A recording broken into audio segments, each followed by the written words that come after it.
రైతు సోదరులకు శుభోదయం. స్టెర్లింగ్ పంప్ సమర్పించు నేల్తల్లి కార్యక్రమానికి స్వాగతం.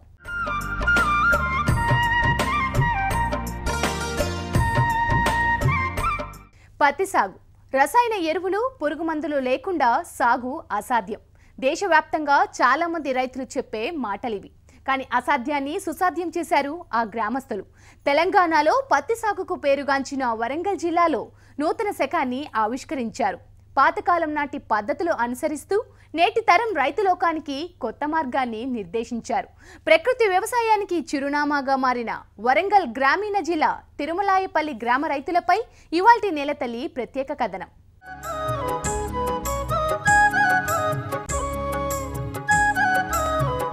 హరిత విప్లవం అనంతరం వ్యవసాయ రంగంలో రసాయన ఎరువులు, పురుగుమందుల వాడకం పెరిగింది. ఈ వాడకం రాను రాను అధిక దిగుబడుల నుంచి అప్పుల ఊబిలోకి రైతులను నెట్టేస్తోంది. అయినా చాలా మంది రైతులు ఇప్పటికీ ఇదే పద్ధతుల్లో వ్యవసాయం కొనసాగిస్తున్నారు. కానీ ఈ గ్రామ రైతులు మాత్రం ఇందుకు భిన్నంగా ముందుకు వెళ్తున్నారు. 5 సంవత్సరాల క్రితం ముగ్గురితో మొదలైన ప్రకృతి వ్యవసాయం నేడు 60 మందితో 5 సంఘాల వరకు వెళ్ళింది. నాకు 3 ఎకరాల 15 గుంటల పొలం ఉంది. మొత్తం పురుగుమందుల వ్యవసాయం చేసినప్పుడు పెట్టుబడికును నా పిల్లల ఖర్చుల కోసానికి 1 ఎకరం చెలక అమ్ముకున్నా, అప్పుల పాలయ్యి. తర్వాత చేసేది ఏం దిక్కులేక నేను ఇక లాభం లేదు, ఈ పురుగుమందుల జోలికి పోద్దని అంతకుముందుకి ఇక మా దగ్గర బాల వికాస స్వచ్ఛంద సంస్థలు సేంద్రియం కోసానికి ఎట్లా చేయాలి ఏం కదా అని చెప్తాను. మళ్ళీ మధ్యలో వరంగల్లో 3 రోజుల పాలేకర్ గారిది ట్రైనింగ్ క్లాసులకు కూడా పోయినా. ఆ తర్వాత బాల వికాస్ వాళ్ళ ప్రోత్సాహంతో వేపపిండి కానీ, లింగాకర్షణ బుట్టలు కానీ ఇవన్నీ ఇస్తాను కదా అని బాల వికాస్లో కూడా రైతులలో నేను కూడా రైతు సంఘంలో నేను కూడా ఒక సభ్యునిగా చేరిన. అప్పటి నుంచి సేంద్రియ వ్యవసాయం 3 సంవత్సరాల నుంచి చేస్తాను. మొదటిసారి వరిను మొక్కజొన్న వేసిన. మొదటిసారి కొత్త కాబట్టి నాకు అనుభవం లేక పెద్దగా పంటలేం దిగుబడి రాలేదు, కానీ నష్టమైతే పోలేదు. రెండవ సంవత్సరం కూరగాయలను వరి పెట్టినా బాగానే బెనిఫిట్ వచ్చింది. ఇక ఈ 3వ సంవత్సరం నుంచి వెళ్ళి పత్తి కూడా పండియాలనే ఉద్దేశంతో పత్తిలో అంతర పంటగా పొదచిక్కుడు వేసిన. పొదచిక్కుడు ఎకరం వేస్తే నాకు వాటర్ సోర్సెస్ అప్పుడు నెల రోజులు సీరియల్గా వర్షాలు లేకపోవడం వల్ల ఒక 16 గుంటలకే నీళ్ళు పారేయటం వల్ల 16 గుంటలకు 18,000 రూపాయలు వచ్చినాయి చిక్కుడుగా అమ్ముకుంటే. పత్తి కనీసం నాది మన పిండి బత్తలు వేసినప్పుడు మొఖాలు వంటి కూడా ఎత్తు పెరగకపోయేది. ఇప్పుడు అలాంటిది చేను డెవలపింగ్ ఉన్నది. ఇప్పుడు కనీసం నా భుజాల వరకు అంటే మినిమం 4 నుంచి 5 ఫీట్ల వరకు ఉన్నది చేను. అంతకుముందుకు కనీసం 2 ఫీట్లన్నర కూడా పెరగకపోయేది నా ల్యాండ్ల. ఈ పొదచిక్కుడు వేయటం వల్ల ఎందుకో భూమికి బలం పొదచిక్కుడు వల్ల భూమికి కొంచెం నత్రజని కానీ ఇవన్నీ అందుతాయని అలానే హార్వెస్ట్ చేయగలిగింది. పొదచిక్కుడును కూడా చేయటం వల్ల భూమికి కూడా బలమైంది. జీవామృతం 2-3 సార్లు పారిచ్చిన. నీమాస్త్రం మాత్రం ప్రతి 15 రోజులకు ఒకసారి నీమాస్త్రం కొట్టుకున్నా. ఈ మధ్యలో పిండి నల్లి వస్తుందని నీమాస్త్రంను మన బ్రహ్మాస్త్రం 2 కొట్టినాం. పిండి నల్లి కూడా కంట్రోల్ ఉన్నది, దోమ లేదు, ఏం లేదు. మా పక్క రైతులు ఇప్పుడు మమ్మల్ని చూసి వాళ్ళు కూడా ఇవే చేసుకోవాలని వాళ్ళు ఉత్సాహంతో మాట్లాడుతుంటే వాళ్ళకు కూడా మా దగ్గర చేసుకోవటానికి మూత్రం కానీ పేడ కానీ సేకరించి వాళ్ళకు ఫ్రీగా ఇవ్వడం జరుగుతుంది. అంతకుముందుకు నాకు ఎడ్లే ఉండే. ఈ ప్రకృతి సేద్యంలో ఆవులకే ప్రాధాన్యత ఎక్కువ ఉన్నదని 2 ఆవులను తీసుకున్నా. 2 ఆవులతోటే మూత్ర సేకరించుకొని పేడమూత్ర ద్రావణం తయారు చేసుకోవటం కానీ, చేపలతోటి వేస్ట్ మన చేపలు తీసేసిన వేస్ట్ వాటితోటి ఇప్పుడు కిలో బెల్లమును కిలో చేపలు తీసుకుంటే అవి ఒక 15 రోజులు లిక్విడ్ అవుతుంది. ఆ లిక్విడ్ని పిండుకొని పంపుకొక్కంటికి 50 ml కానీ వేసుకుంటే ఇగో పచ్చగా నిగని కానీ మంచిగా పెరిగింది. ఇగో ఇప్పుడు ఇది కొట్టి మా అంటే 15 రోజులే, ఇంకొక 15 రోజుల వరకు ఈ చెట్టు కనీసం 100 కాయల పైన కాస్తుంది. ఇప్పటికి కూడా బీటీ పత్తి కేవలం 100 రోజులలో బీటీది అయిపోతుంది, క్లోజ్గా. అది మళ్ళీ వెనకసి 2వ క్రాప్ రాదు సాధ్యమైనంత వరకు. కానీ ఈ సేంద్రియం చేయడం వల్ల, ప్రకృతి సేద్యం చేయడం వల్ల ఈ 2వ క్రాప్ కూడా మొదటి క్రాప్ కంటే ఎక్కువ వచ్చేటట్టుగా అయితే అనిపిస్తుంది. ఇది మొదటిసారి కాబట్టి. రాయపర్తి మండలానికి చెందిన తిరుమలాయపల్లి చిన్న మారుమూల గ్రామం. అందరి రైతులలాగే వీరు కూడా చాలా ఏళ్లుగా రసాయనాలతో వ్యవసాయం చేసేవారు. అందులో పెద్దగా లాభాలు లేకపోవడంతో ప్రత్యామ్నాయ మార్గాల వైపు ఆలోచింపసాగారు. సరిగ్గా అదే సమయంలో ప్రకృతి సేద్యంపై అవగాహన కల్పిస్తూ సుస్థిర సేంద్రియ వ్యవసాయం వైపు మళ్లేలా ప్రోత్సహించింది బాల వికాస సంస్థ. ఈ సంస్థ ద్వారా ప్రకృతి సేద్యంలో మరిన్ని మెళకువలు నేర్చుకున్న తిరుమలాయపల్లి రైతులు నేడు రాష్ట్రంలోనే సుస్థిర వ్యవసాయానికి ఆదర్శంగా నిలుస్తున్నారు. బీర కూడా పెట్టిన, బీర కూడా సైజు బాగొస్తుంది, బీర కూడా మంచిగా ఉన్నది. బీరకు పండాకు వచ్చింది. పండాకు వస్తే దానికి కుక్కతులి శాకును మనం 10 కిలోల నీళ్ళలో 8 కిలోల కుక్కతులి శాకును దంచి వేసి రసం తీసి పంపుకొక్కంటికి 15 లీటర్ల నీళ్లకు లీటరు కుక్క తులసిది కనుక వేసి కొడితే బీరలో వచ్చిన పండాకు తెగులు కూడా కంట్రోల్ అయ్యింది. కాబట్టి ఇప్పుడు నాకు అనిపిస్తుంది ఏంటంటే బీరలో ప్రధానంగా ఈ చలికాలంలో వచ్చేది ఎక్కువ శాతం పండు తెగులు. పండాకు తెగులుకు కుక్కతులి సాగుకు మాత్రం బ్రహ్మాండంగా పనిచేస్తుంది. ఇప్పుడు ఈ మన పత్తిలో మచ్చ తెగులు వచ్చినప్పుడు ఒకటిసారి పుల్లటి మజ్జిగ కూడా కొట్టినాం, మచ్చ తెగులు లేదు, నీట్గా ఉన్నది. నీమాస్త్రం కొట్టడం వల్ల దోమ లేదు.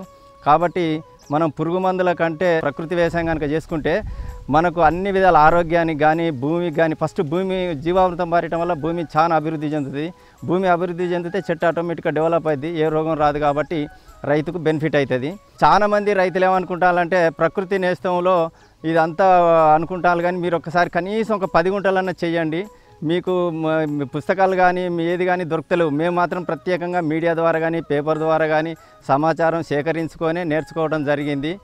ఇంకా రానున్న రోజులలో ఇప్పుడు మాకైతే పత్తిలో పండియరు అనుకున్నారు, పత్తిలో కూడా పండియగలుగుతాను. నెక్స్ట్ ఇప్పుడు మళ్ళీ మిర్చి మీద కూడా ఇప్పుడే మిర్చి కూడా పెట్టిన. మిర్చి కూడా సేంద్రియంతో సహజ సిద్ధంగా ఎందుకు పండదో చూడటానికని ఇప్పుడు మిర్చి కూడా పెట్టిన. దాన్ని కూడా సక్సెస్ అయినాక ఆ స్టోరీ కూడా చెప్పగలుగుతాను. నేను రైతు సోదరులకు దయచేసి చెప్పేది ఏంటంటే పిండి బస్తాలు వేసి పురుగు మందులు కొట్టి నష్టపోయి తనువును ఖరాబ్ చేసుకోవటం, ఆరోగ్యాన్ని పాడు చేసుకొని ఈ పురుగు మందులు పెట్టిన ఖర్చుల పాలయ్యి భూమిని అమ్ముకొని రోగాలు తెచ్చుకొని మళ్ళీ భూమిని అమ్ముకొని రోగాలు దాకాన పాలలు అవుడు కంటే ప్రకృతి సేద్యంగా మనం కన్నతల్లి అసంటి భూమిని కాపాడుకుంటేనే మనకు వచ్చే పంట కూడా ఆహారం కూడా మంచిగా బలంగా ఉంటుంది. ఆ బలమైన తిండిని మనం తింటే మనకు రోగాల నొప్పులు రాకుండా మనం ఉంటాం. కాబట్టి దయచేసి ప్రతి ఒక్కరు సేంద్రియానికి ప్రకృతి సేద్యంగా అందరూ వ్యవసాయం చేసుకొని సుఖశాంతులతో ఉండవలసిందిగా నేను కోరుకుంటున్నా. ఇక్కడ మనం చూస్తున్న వీళ్లంతా ప్రకృతి సేద్య కర్షకులే. వీరి సాగులో అటు భూమి సారానికి ఇటు మానవాళి ఆరోగ్యానికి ఆపన్న హస్తం అందిస్తున్నారు. వీరి ప్రకృతి సాగు ఒక్కరితో ఆగలేదు, ఒక్క పంటకు పరిమితం కాలేదు. ఎప్పటికప్పుడు నూతన ప్రయోగాలతో సహజ సాగులో చేయలేమో అనే పంటలను సైతం దిగ్విజయంగా సాగు చేస్తూ మంచి దిగుబడులు సాధిస్తూ సహజ సాగులో కొత్త ఒరవడులు సృష్టిస్తున్నారు.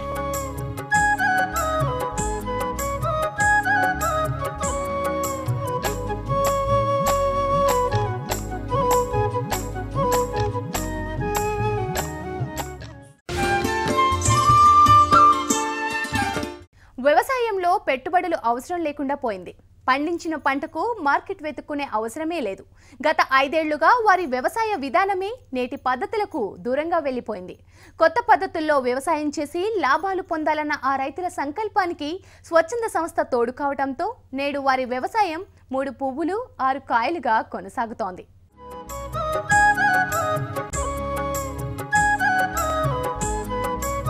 బాల వికాస తరపు నుంచి మీటింగులు పెట్టించి ఇట్లా రైతులు అందరూ ఇట్లా రోగ నిరోధక శక్తి తగ్గుతుందని చెప్పేసి రైతులు కూడా అందరు సేద్యం ఇట్లా ప్రకృతి సేద్యం చేయాలని చెప్పేసి మీటింగులు పెట్టడం జరిగింది. దాంట్లో కూడా నేను మీటింగ్లోకి పోయి నాకు కూడా అవగాహన వచ్చేసి నేను కూడా 1 ఎకరం పెట్టి నేను కూడా ప్రకృతి సేద్యం చేయాలని చెప్పేసి నేను కూడా అనుకున్నాను. ఈ సంవత్సరం 1 ఎకరం పొలం విజయమసర పెట్టాను. వాళ్ళు బుట్టలు ఇచ్చేసిండ్రు, వేపపిండి ఇచ్చిండ్రు.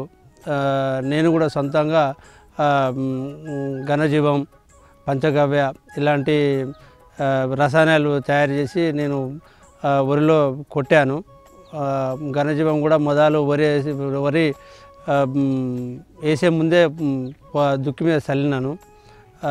వరి ఈనిన తర్వాత పొట్ట దశలో మంచి పంచగవ్య తయారు చేసి పంచగవ్యను కూడా కొట్టడం జరిగింది. వరి కోసిన ధాన్యం కూడా 25 బస్తాల నుంచి 30 బస్తాల వరకు అవుతుందని చెప్పేసి నేను అనుకుంటున్నాను. ఇంకా కాంట పెట్టలేదు. అది బాల వికాసంలో మాకు ట్రైనింగ్ ఇచ్చిండ్రు.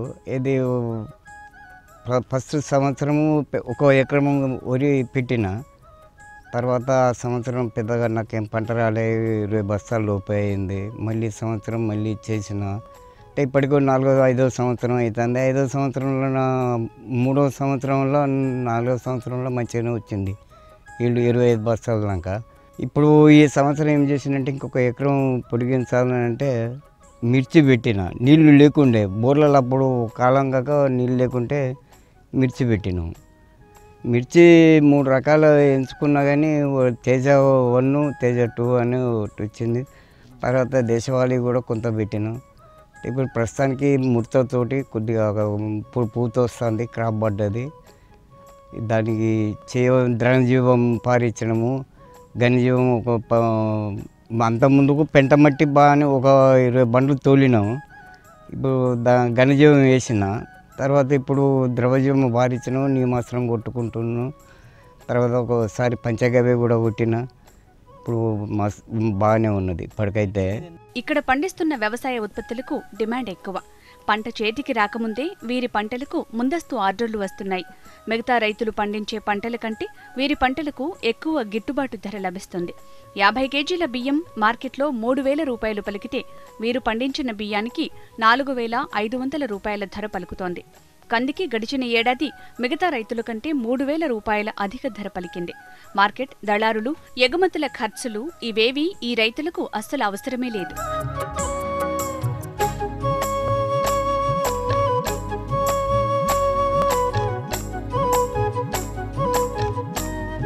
ప్రకృతితోని వచ్చేసి మాకు ఇప్పుడు ఏంటంటే ఏ పెట్టుబడి లేదు.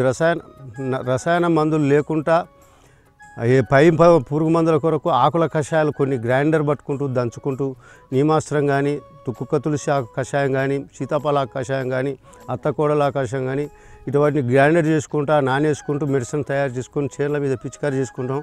లోకల్ చేనుల కంటే మా చేనుకు ఈ రకంగా ఈ కంది చేను ఇట్లుంది. పోయినసారి లోకల్గా డెమోగా రసాయన మందుల వాళ్ళు 40 ఎకరాల డెమో ఇస్తే పక్క ఊరు లోపల ఆ పక్క ఊరు ఆయనకు ఎకరానికి 4 క్వింటాల చొప్పున కందులు వెళ్తే నాకు 7 క్వింటాల చొప్పున ప్రకృతితో 7 క్వింటాల చొప్పున కందులు వచ్చినాయి. అతనికి 7,500 రూపాయలు ధర పలికితే నాకు వచ్చేసి 10,000 పలికింది ఆర్గానిక్ కందులని.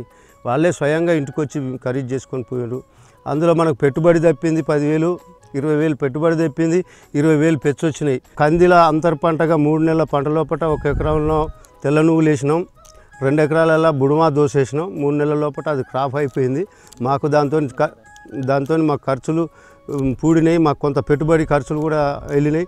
ఇప్పుడు కంది వచ్చేసి సొంతంగా మాకు ఏ ఖర్చులు లేకుండా, ఏ బాకీ లేకుండా, ఏ పెట్టుబడి ఇంట్రెస్ట్ లేకుండా కందుల పైసలు మాకు నిలువాగానే వస్తున్నాయి ఇప్పుడు ఈసారి.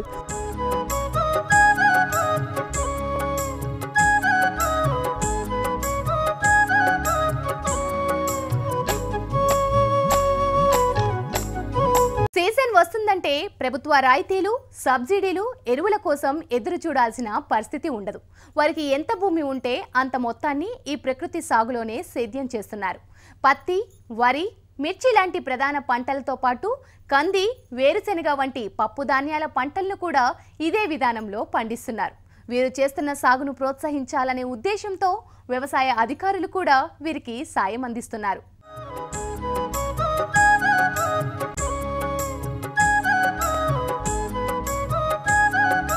స్టార్టింగ్ నేను ఎండాకాలం దుక్కి చేసి ఆ దుక్కిలో చెరువు మట్టి తోలిచ్చినాక మన పెంట మట్టి కూడా తోలిచ్చినాం. ఆ 2 ఎకరాల తోలిచ్చి తర్వాత ఈ ఘనజీవాలు మేము దీని పోషకాల కొరకు DAP బదులు ఘనజీవం అని చేసుకుంటాం. 10 తట్టల పెండేసి దానికి బెల్లం పిండి, పప్పుల పిండి, మూత్రం కలిపి ఆ ఘనజీవం 2 రోజులు ఉంచి దాని ఘనజీవాలు తయారు చేసుకొని 4 క్వింటాల దాకా 1 ఎకరాన వేసుకుంటే DAP వేయకుండా బరాబరి మంచిగా ఉంటుంది. మళ్ళీ యూరియాకు బదులు ఏం వేస్తామంటే ఈ పేడమూత్ర ద్రావణం అని 5 లీటర్ల మూత్రం, 5 కిలోల పేడ, 5 లీటర్ల నీళ్లు 5 రోజులు ఊరబెట్టి దానికి ఇంత పాలింగ్ 2 గ్రాములు కలుపుకొని ఇంత సరుపు కలుపుకొని కొట్టేది ఉంటే యూరియా బస్తా కంటే బాగా పనిచేస్తుంది. వారం 15 రోజులు ఉంటుంది. ఉన్నది మొత్తం 5 ఎకరాలలో నేను 2 ఎకరాల వరి, 2 ఎకరాల పత్తి చేస్తాను, 1 ఎకరం మొక్కజొన్న చేస్తాను. ఆ మొక్కజొన్న కూడా మేము ఫస్ట్ ఘనజీవం వేసుకొని తర్వాత పేడమూత్ర ద్రావణం కొడతాం. దానికి లొట్టపిప్పి రోగం అది రాకుండా ఆవు మూత్రం కొడతాం. ఆ గోళీలకు గిట్ల బదులు గోళీలకు బదులు నట్టపిప్పి రాకుండా ఆవు మూత్రం కొట్టినట్టయితే నట్టపిప్పి రాదు. దానికి పేడమూత్ర ద్రావణం కొట్టినట్టే యూరియా కంటే ఎక్కువ పవర్ ఇస్తుంది, మంచిగా పెరుగుతుంది. దానికి జీవామృతం బారించుకుంటే మంచి పోషకాలు తయారై మొక్కజొన్న చేను కూడా బాగా పెరుగుతుంది. మాకు మంచి దిగుబడి వచ్చినాయి నేచురల్గా. వరి మేము మొదటి సంవత్సరం అది జై శ్రీరామ్ అనే విత్తనాన్ని తెచ్చినాం. అది ఫస్ట్ సంవత్సరం మాకు ఒక 18 బస్తాలే వచ్చింది. 2వ సంవత్సరం ఒక 28 బస్తాలు వచ్చినాయి.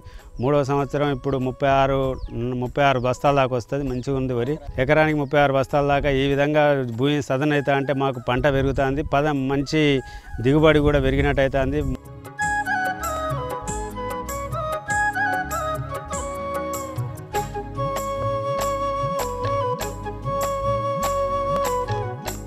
వరి ఎట్లా పెరుగుతుంది ఏం కదంటే మేము ఫస్ట్ చేసేది ఘనజీవాలతోటి జీవామృతంతో విత్తన శుద్ధి చేసినట్టు ఏదంటే చిన్న చిన్న రోగాలు రావు. దాన్ని ఆవుమూత్రంతో దానితో పిడకల పుడితో చేయాలి.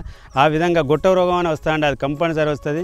గొట్టవ రోగం రావద్దు అనుకుంటే పాలకొడి శాకు మొదలే అడ్వాన్స్లో మనం నాటేసినాక 20-25 రోజులకు కాక వేసినట్టు నీళ్లు ఎర్రబారి ఆ నీళ్ళతోటి గొట్ట రోగం రాదు. ఫస్ట్ సారి వచ్చింది నాకు, అది వస్తే వేసినాక కొంచెం మళ్ళీ రాకుండా అయింది, పోయేది పోయంగా మళ్ళీ 2వ సంవత్సరం మాత్రం మళ్ళీ మొదలు వేస్తే అసలే రాలేదు.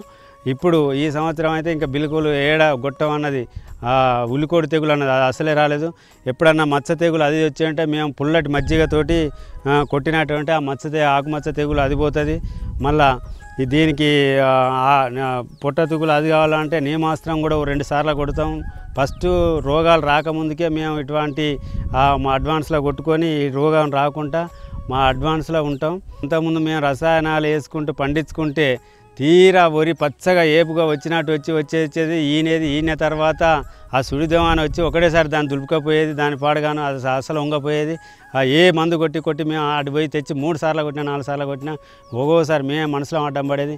దీంతో అది సుడిదోమ ఇప్పుడు ఈ సేంద్రియం చేసిన కాంచి మేము ఈ లైన్లు కాలువలు ఇది మన సాళ్ళు తీసి ఉత్తర దక్షిణ కాలువలు తీయటం వల్ల ఆ సుడిదోమ రాకుండా వరి కూడా ఏపున పెరిగి మాకు ఇప్పుడు 3 సంవత్సరాల కాంచి మాకు ఈ సేంద్రియంతో మంచి లాభాలు వస్తాయి, మంచిగా పెరుగుతాయి, మంచిగా పంటలు బాగా వస్తాయి. ఇక్కడ రైతులు చెప్పేదాన్ని బట్టి ఒక విషయం బాగా అర్థమవుతోంది. సహజ వ్యవసాయం చేస్తే ఒక్కసారిగా దిగుబడులు రావు. ఏటికేడు దిగుబడి పెరుగుతూ క్రమం తప్పకుండా 3 సంవత్సరాలు ఇదే వ్యవసాయాన్ని కొనసాగిస్తే రసాయనాలతో వచ్చినంత దిగుబడి వస్తుందన్న విషయం మాత్రం ఈ రైతులందరి మాటల్లో మనకు తెలుస్తుంది.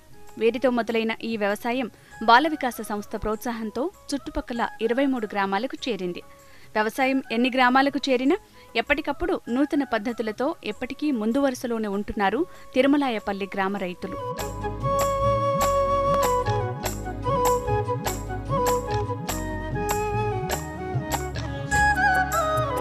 గత 5 సంవత్సరాల నుంచి ప్రకృతి వ్యవసాయం చేయడం జరుగుతుంది. అయితే ఈ ప్రకృతి వ్యవసాయం మొదటి లోపల కొంచెం మనకు దిగుబడులు తగ్గినా కూడా క్రమేపీ ఒక ఇయర్ నుంచి ఒక ఇయర్కి దిగుబడులు పెరుగుకుంటూ వచ్చినాయి. ఇప్పుడు వారానికి ఒకసారి పేడ మూత్ర ద్రావణం కంపల్సరీ స్ప్రే చేసుకోవాలి. అది ఎందుకంటే ఇప్పుడు నత్రజని ఇది వేసినట్టుగా పనిచేస్తుంది కాబట్టి చేను పచ్చదనం డెవలప్మెంట్ ఎక్కువ ఉంటుంది కాబట్టి. అయితే ఒక పంట కాలం లోపల కనీసం 2 సార్లు అది మన పంచగవ్యను స్ప్రే చేసుకోవాలి. మొదటి పూత దశ అప్పుడు ఒకసారి, చివరి పూత దశ అప్పుడు లాస్ట్ సారి పంచగవ్య కంపల్సరీ స్ప్రే చేసుకోవాలి. దానివల్ల కాయ నాణ్యత దిగుబడి పెరిగే అవకాశాలు ఉంటాయి. ఎక్కువ దీనికి టిక్క ఆకుమచ్చ తెగులు వచ్చే అవకాశం ఉంటుంది ఇది పల్లికి. అయితే దీని గురించి పుల్లటి మజ్జిగ కనీసం ఒక 20 రోజులకు ఒకసారి పంట కాలంలో 3 సార్లు స్ప్రే చేసుకోవాలి. పిచ్చి తులసి కషాయాన్ని కూడా ఒక 2 సార్లు స్ప్రే చేసుకుంటే మనకు మచ్చ తెగులు లాంటివి రావు. దిగుబడి అది ఇప్పుడు మామూలుగా ఫస్ట్ సంవత్సరం అంటే ఎకరాకి ఒక 20-25 బస్తాలు వచ్చినాయి. ఇప్పుడు మాత్రం అదే 40 బస్తాల దాకా దిగుబడి వస్తుంది. మామూలుగా అంటే అదే 40 బస్తాల దాకా వస్తుంది ఒక ఎకరాకి. ఇప్పుడు ఈ 3-4 సంవత్సరం అయింది పల్లి చేను కంటిన్యూ చేయబట్టి ఇప్పుడు అది రసాయనాలతోటి పండించినంత దిగుబడి వస్తుంది. అయితే ముఖ్యంగా ఏంటంటే భూమిని ఎక్కువ దమ్ము చేసుకోవడం చాలా ముఖ్యం. దాని లోపల మనం అదే ఈ ఘనజీవం కంపల్సరీ వేసుకోవాలి. ఎందుకంటే ఘనజీవం వేసుకోకపోతే భూమి లూజుగా ఉండదు. పల్లి చేనుకు ఎంత భూమి లూజుగా ఉంటే అంత కాయ దిగుబడి వచ్చే అవకాశం ఉంటుంది కాబట్టి మనం ఆ రకంగా వేసుకోవాలి. మా దగ్గర ఒక 60 మంది రైతులు ఉన్నాం. ఇప్పుడు ప్రకృతి వ్యవసాయం చేయడానికి ఒక 60 మంది రైతులు ఉన్నాం. 60 మంది రైతులు ఫస్ట్ మేము ఒక్కొక్క ఎకరంతో స్టార్ట్ చేసి ఇప్పుడు కనీసం కొంతమంది 3 ఎకరాలు, కొంతమంది 5 ఎకరాల దాకా ఎదగడం జరిగింది. వరి కానీ, పత్తి కానీ, మిర్చి కానీ ఆల్ పంటలు వేయడం జరుగుతుంది. ఇప్పుడు ఒక 200 ఎకరాల పైన సాగు చేయడం జరుగుతుంది. అది గత 4 సంవత్సరాల నుంచి మేము కూరగాయలు కూడా సాగు చేసుకుంటూ ఇటు హైదరాబాద్కి అయితేంది, ఇటు వరంగల్ అయితేంది మేము అది పంపించడం జరుగుతుంది. వాళ్ళు ట్రాన్స్పోర్ట్ వాళ్ళే పెట్టుకొని మా దగ్గర చేను దగ్గర మార్కెట్ రేట్ కన్నా ఒక 4 నుంచి 5 రూపాయలు ఎక్కువ ఇచ్చి మా చేను దగ్గరికి వచ్చి వాళ్ళు తీసుకుపోవడం జరుగుతుంది. అయితే మా దగ్గర ఇప్పుడు ఈ ప్రకృతి వ్యవసాయానికి సంబంధించిన సేంద్రియ పద్ధతుల సంబంధించిన ముడి పదార్థాలు కూడా మా దగ్గర గణనీయంగా తయారు చేస్తున్నాం. మా దగ్గర కావాలనుకున్నా కూడా మా దగ్గర దొరుకుతాయి. ఘనజీవం అయితేంది ఇప్పుడు నిల్వ ఉండే బ్రహ్మాస్త్రం కానీ, అగ్నియాస్త్రం కానీ, పంచగవ్య కానీ నిల్వ ఉండే ఈ స్ప్రే చేసుకునే మందులు కూడా మా దగ్గర అది విరివిగా దొరుకుతుంటాయి. అయితే ఇప్పుడు ఘనజీవం మాత్రం కావాలనుకుంటే మా దగ్గర ఎంత అంటే అంత స్టాక్ ఉంది, అది అవసరం ఉంటే అది కూడా వేయడానికి ఉన్నాం. అది ఇప్పుడు ఇంకా అది మా దగ్గర కూడా ఈ గోశాల నుంచి ఆవులు తీసుకొచ్చి ప్రతి ఒక్క ఇప్పుడు 60 మంది రైతులం, ప్రతి రైతుకు ఆవులు ఉండేటట్టుగా ఏర్పాటు చేసుకొని ఒక దిక్కు అది గోశాల పెట్టి కూడా అది పెద్ద మొత్తంలో ఘనజీవం అనేది తయారు చేసి ఈ ప్రొడక్ట్స్ ఇవ్వడానికి మేము సిద్ధంగా ఉన్నాం. రసాయనాలు కొట్టడం వల్ల ఒక 1/2 కిలోమీటర్ నుంచి కిలోమీటర్ వరకు ఆ రసాయనాల ప్రభావంతో స్మెల్ రావడం కానీ ఆ ఇబ్బంది కానీ ప్రజలు పడడం జరుగుతుంది. ఇప్పుడు మా దగ్గర ఇప్పుడు ఈ చేసిన కాంచెలు అయితే అసలు ఇలాంటి అవసరాలు వస్తలేవు. ఇది చేపల గుంటలు అయితేంది అవి కూడా అంతకుముందు కలుషితమైన వాటరు మందులు స్ప్రే చేసిన వాటితోటి చనిపోయేది. ఇప్పుడు అట్లాంటివి కూడా లేవు. మా చేనులో పాము పండు దవ్వుకున్నాం, దాని లోపల చేపలు కూడా పెంపకం చేపట్టినాం.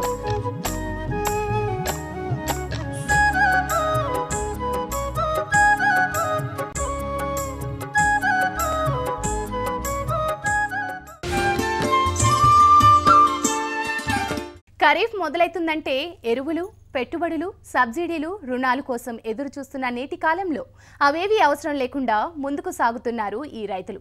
అసలు పెట్టుబడులే అవసరం లేకుండా పండించిన పంటలకు అంతకంటే వేగంగా అధిక ధరకు మార్కెట్ చేసుకుంటున్న తిరుమలాయపల్లి రైతుల్ని చూసి రైతులోకం ఈ దశగా అడుగులు వేయాల్సిన అవసరం ఎంతైనా ఉంది.